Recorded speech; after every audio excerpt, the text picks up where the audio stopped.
(5분) 동안의 통찰. 로또 1등 당첨, 주식이나 코인 대박을 통해 부자가 되는 상상은 누구나 한 번쯤 해봤을 것이다. 물론 경제적, 사회적 성취 등 외적인 조건은 행복해지는 데에 매우 중요하다.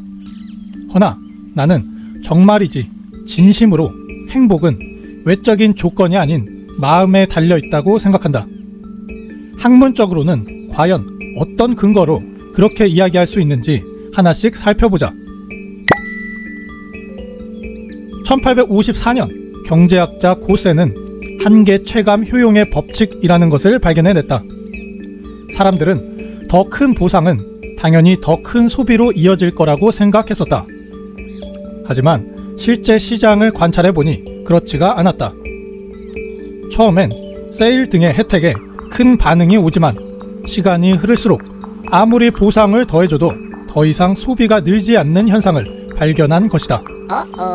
즉, 케이크 첫 조각은 매우 큰 만족을 주지만 두 번째, 세 번째로 회가 거듭할수록 그 만족도는 외려 점점 줄어든다는 것. 이 한계 체감 효용의 법칙은 현대 대부분 마케팅 전략의 기초가 되고 있으며 차후 여러 연구의 단초가 되었다. 심리학자 롤스는 실험을 통해 인간이 점점 케이크에 대한 만족감이 줄어드는 것은 단순히 포만감 때문만은 아니라는 것을 밝혔다. 우리 뇌 전두엽의 궤도 전두 피질은 쾌감 관련 핵심 영역인데 이 부분을 관찰해보자 배가 부른 상태였음에도 새로운 음식을 제시하자 쾌감 영역이 다시 회복되었던 것. 즉, 행복도에 대한 뇌의 반응은 생각보다 상황에 따라 다채롭게 반응한다는 것을 확인한 것이다. 그렇다면 새로운 자극을 끊임없이 계속 바꿔가며 준다면 어떻게 될까? 행복도는 계속 올라갈까? 아쉽게도 그렇지가 않았다. 1978년 브링먼과 자노프는 복권 당첨으로 큰 부자가 된 사람들의 행복도를 측정하는 실험을 해봤다. 이 실험은 비교를 위해 사고로 하반신 마비가 된 피해자와 일반인을 함께 조사했다. 처음에는 예상대로 다양한 경험을 할 수 있는 복권 당첨자의 행복도는 매우 높았고 사고 피해자의 행복도는 낮게 나왔다. 하지만 놀랍게도 시간이 지나면 지날수록 모든 집단의 행복도는 일반인의 행복 수준으로 점점 회귀하더라는 것이다. 도대체 어떻게 이런 일이 일어난 걸까? 그 이유는 우리 뇌를 관찰해보면 명확해진다. 우리 중뇌의 복측, 피계 영역에는 도파민 뉴런이라는 것이 있다. 뇌 과학자들이 그 발화 패턴을 측정해본 결과 인간이 체감하는 만족감은 실제 보상 마이너스 예상 보상이라는 공식을 따른다는 것을 밝혀냈다. 예를 들어 로또가 당첨된 사람은 처음에는 그것이 예상에 없던 보상이었기에 만족감이 매우 크다. 하지만 일단 한번 경험한 이후에는 뇌에서 인지하는 예상 보상은 점차 바뀐다. 즉, 큰 부와 강한 자극을 경험한 이후에는 예상 보상에 대한 나의 기대치가 너무나 커져버리기에 공식에 따라 체감상 만족감은 줄어들 수밖에 없다는 것. 반대로 강한 좌절을 경험한 이는 당연히 예상 보상에 대한 기대치가 작아질 수밖에 없다.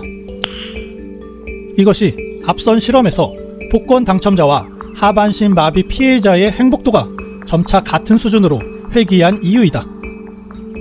그렇다면 어떻게 해야 지속적인 행복감을 오래 유지할 수 있을까? 동기심리학의 창시자 에드워드 대시는 1971년 재미있는 실험을 했다. 성인들에게 흥미로운 퍼즐을 맞추게 했는데 A 집단에게는 성공 시 금전 보상을 제공하였고 B 집단에게는 아무런 변화도 주지 않았다.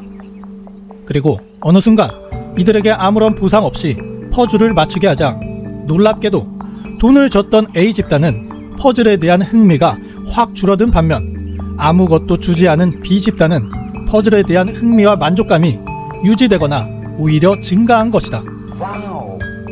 이 실험이 시사하는 바의 핵심은 인간은 그저 외부적 사건에 반응만 하는 수동적 존재가 아니라는 것을 확인한 데에 있다.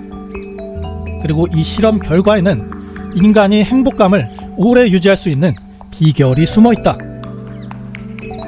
그 비결은 바로 내적 동기이다. 외부적인 보상으로 형성된 동기가 아닌 내면적인 이유로 활성화된 동기는 오로지 자발적 욕구의 충족만을 기대하는 측면이 있다. 마치 어린 아기들이 5만원 지폐보다 딸랑이 하나를 쥐었을 때 세상 다 가진 듯 더 큰 행복감을 느끼는 것처럼 말이다. 이 주체적인 내적 동기는 결핍 속에서도 그 결핍을 행복감으로 채워나가는 힘이 있다. 마치 장난감이 없는 어린아이가 상상력을 발휘해 펜이나 돌멩이를 장난감으로 대체하는 것처럼 말이다. 취미로 하던 활동은 즐겁다가도 그것이 돈벌이가 되는 순간 점점 만족도가 떨어지는 것도 바로 내적 동기는 약화되고 외부적 보상에 내면이 오염된 까닭이다. 내가 살면서 가장 행복했던 순간은 풍요롭지 않았던 어린 시절의 추억이다. 한비아는 세계 일주를 하며 가난함에도 머리카락에 붙은 밥알 하나에 천진난만하게 행복해하는 사람들을 보며 묘한 감정을 느꼈다. 경제는 성장했고 복지가 올라가 평균 수명이 늘어나고 있음에도 각 나라의 경제 성장과 행복 지수는 일치하지 않는다. OECD 국가 중 우리나라의 자살률은 월등히 높다. 행복은 결코 외부적 성취나 환경 변화에만 의존하지 않는다는 것은 통계적 데이터를 봐도 명확하다. 윌 스미스 주연의 행복을 찾아서라는 영화의 내용은 사실 한 남자의 취업 성공기이다. 조회수가 잘 나오는 영상들은 대부분 돈 버는 법, 사회적 성공과 관련되어 있다.